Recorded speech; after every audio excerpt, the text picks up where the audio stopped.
আসসালামু আলাইকুম। দেখুন, এই ক্ষেতটার মধ্যে শুধু সরষা লাগিয়েছিল। এখানে সরষা লাগানোর পরে এখানে পরিপূর্ণ এখন সরষার বীজ হয়েছে। দেখুন, আপনারা দেখলে বুঝতে পারবেন। এখন এটা পাকা ধরছে, কিছুদিনের মধ্যে গাছগুলো উঠায় সরষা বের করবে। দেখুন, খুবই ভালো লাগে, চারপাশটা দেখলে মন জোড়ায়।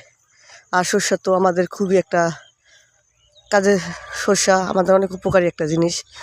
খুবই ভালো লাগে। সরষা ফুল যখন ফুটেছিল চারপাশটা খুব সুন্দর ছিল। এখন সরষা গাছের পরিবর্তে দেখুন, এখন তো শেষ, যা হোক এখন সরষার রূপান্তর শেষ, এখন ওর বীজের রূপান্তর হয়েছে। দেখুন, এখানে আবার ভালো লাগে আমার এই দৃশ্যগুলো। চারপাশটা কত সুন্দর, ঠান্ডা, নিরিবিলি, কোনো শব্দ নেই।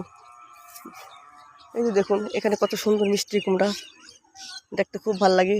কিন্তু এখানে আবার যে এক প্রকার মৌমাছি আছে, ওইটাকে কি বলে তা জানি না আমি। ওইটা ওই যে জীবাণু দেয়, জীবাণুর পরে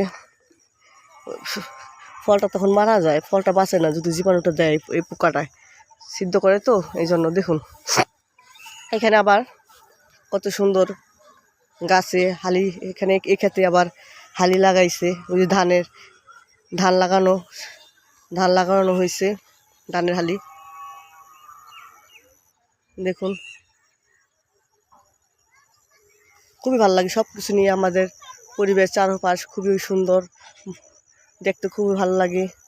এই জন্য আমার মন খুবই আর্তনাদ করে, খুবই ভালো লাগে যে খুবই সুন্দর। বারবার এই জন্য আমি প্রকৃতির মাঝে আসি, বারবার ফিরে। যদি আপনাদের ভালো লাগে তাহলে সবাই আমাকে সাপোর্ট দিবেন, ভালোবাসবেন, লাইক কমেন্ট শেয়ার দিবেন আর পাশে থাকবেন। আসসালামু আলাইকুম, আল্লাহ হাফেজ।